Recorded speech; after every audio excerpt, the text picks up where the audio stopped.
Good evening and welcome to I-24 News Defense, your weekly review of strategic affairs, security, intelligence, and more, brought to you in cooperation with Israel Defense Magazine.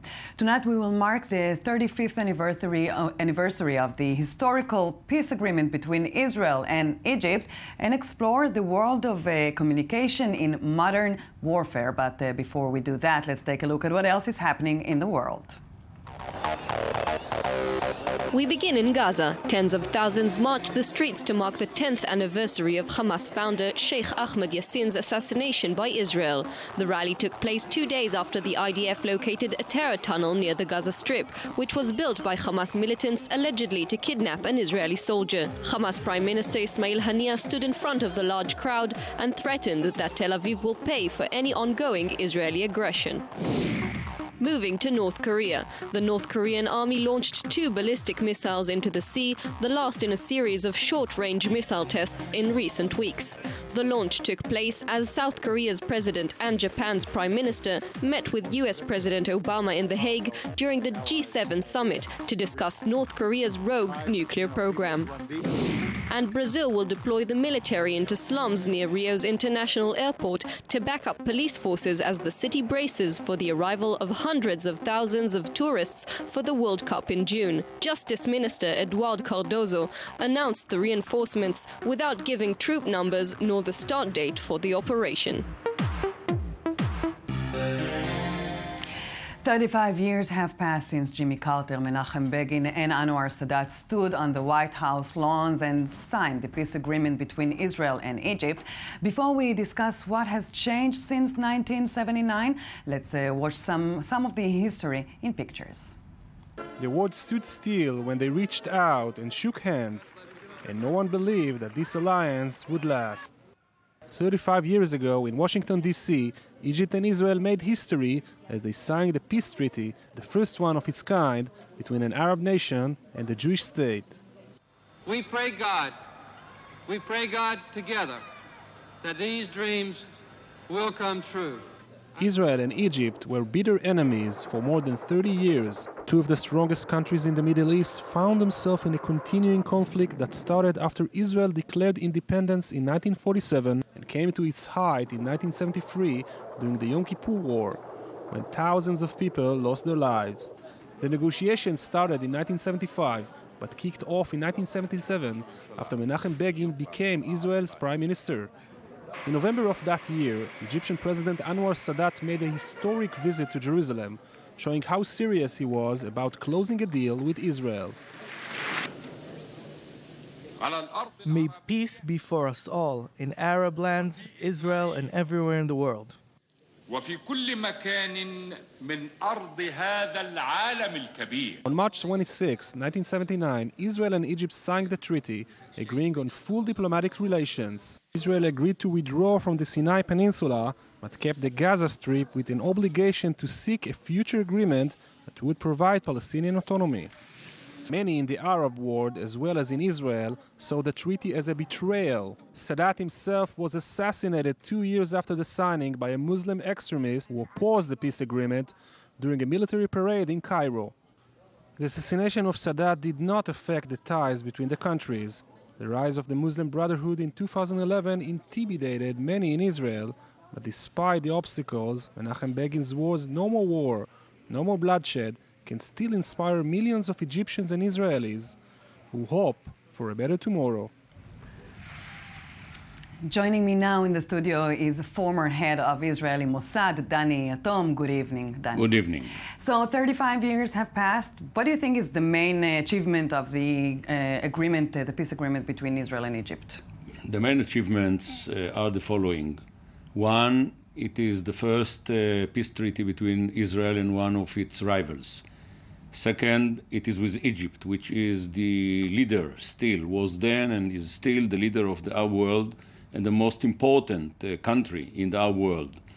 It looked as if after such a peace agreement, many other Arab countries will come and will follow the steps of the Egyptians, but unfortunately it didn't happen until many years later, when the late Rabin signed the peace treaty with the late King Hussein of Jordan. but it survived many obstacles, like for instance the first and the second war in Lebanon. It survived the peace, survived the clashes between Israel and the Palestinians. I remember one day after it was when Ehud Barak was prime minister and I was his chief of staff, and it was the first time that we used the attack helicopters in order to harm, in order to destroy some targets in the Gaza Strip. As retaliation, President Hosni Mubarak called upon his ambassador back to Cairo. I was sent by the prime minister to persuade President Mubarak to send back the Egyptian ambassador to Tel Aviv. Not to harm the political exactly. ties. And he told me then, I remember it as if it happened yesterday, he told me, look, General Yatom, you think that we don't face public opinion, but we face public opinion. It is boiled underneath the surface, and I had to do something in order to calm it down. Unfortunately, 3 years ago, the Egyptian, including, of course, their leader, President Mubarak, failed to read correctly the public opinion of their own people, and there came the first revolution. And you know, back then nobody believed that this alliance will hold, and it's still holding for 35 years, but every year it's getting colder. But still, the back channels of the strategic ties, they remain strong, right? They remain strong all along the years, almost.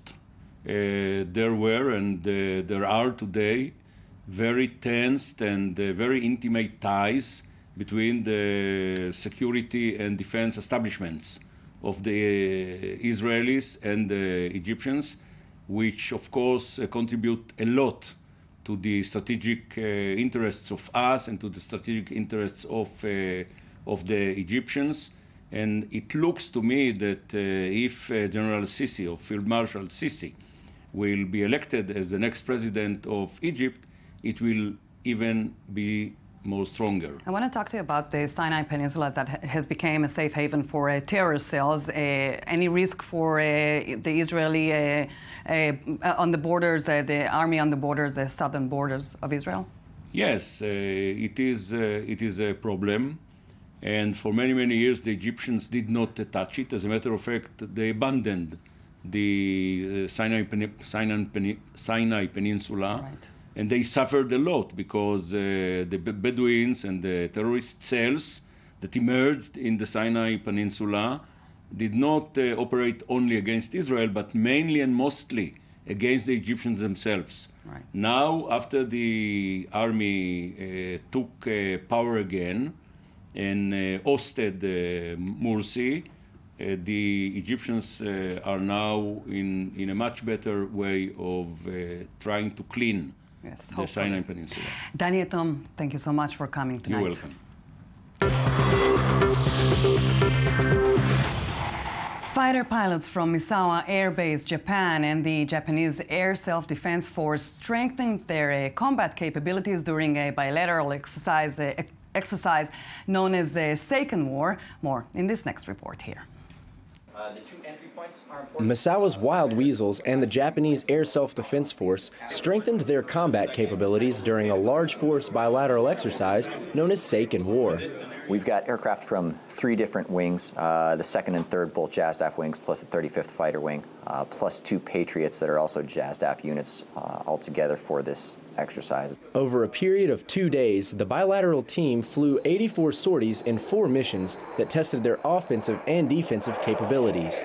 It was very cool to see everybody take advantage of their own airframes capabilities. You know, we had the Block 50 F-16s and then the F-2s with their capability to drop bombs, and then the Eagles were there cleaning up the air-to-air picture. So it was very cool to see how all of that worked. Together, the two forces overcame crowded airspace and added ground threats during training they don't get to do every day. It's a once a year, twice a year kind of thing, so it makes us think about a lot of different scenarios that we don't really get to do in our standard day-to-day training. So it's a lot of fun for us, great training, great to work within our force and kind of bond.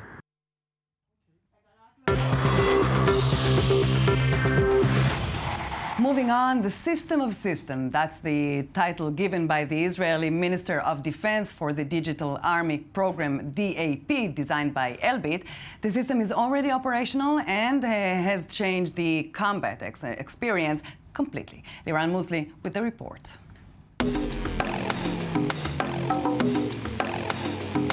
The Digital Army Program is a field-proven, automated, integrated force multiplier solution for dispersed land forces. This is a revolution. You don't see a system like this any other in the world. The DAP increases operational effectiveness on the ground by applying all the information and integrating it. First thing, and this is the basic thing of a command and control system, is to know where you are, where are your forces, where are your allies. In this system you can also see the Navy and the Air Force, and you know where you are and how to communicate and how to work with other forces in your vicinity. And in the other side, you can see the enemy. On top of it, you have all the information about your tasks, about your planning, and about what you are about to do in the next phase. DAP enhances combat force operational capabilities from the headquarters to the individual soldier. Technology is very complex and very unique. For the user, we make sure that his work will be as simple as possible, just turning on the computer and everything is there. The system was set in motion for two separate tasks: routine security of Israeli borders and maneuvers and drills. The system began to be operational in 2005. It was deployed for the disembarkment of the Gaza Strip, and today it's deployed all over the army. Regular units, reserve units, maneuvering units along the borders, and even in the high command. The program builds a common operational picture to ground forces and enables an integrative and ongoing command and control process. The Digital Army Program is what we call the system of systems, but the infrastructure of every system is the same. If you are in a tank, the hardware is built for operational in a tank. If you are an infantry soldier, the system is built for you. It's a small computer with small communication that you can take on your back. And of course, if you sit in your command post, the hardware is fitted for this operation. During the Second Lebanon War, Israeli public opinion became outraged with what was later coined the plasma commander. You don't want to create the dilemma where the commander needs to sit. What we did today, we took all the information and we put it in the front command post.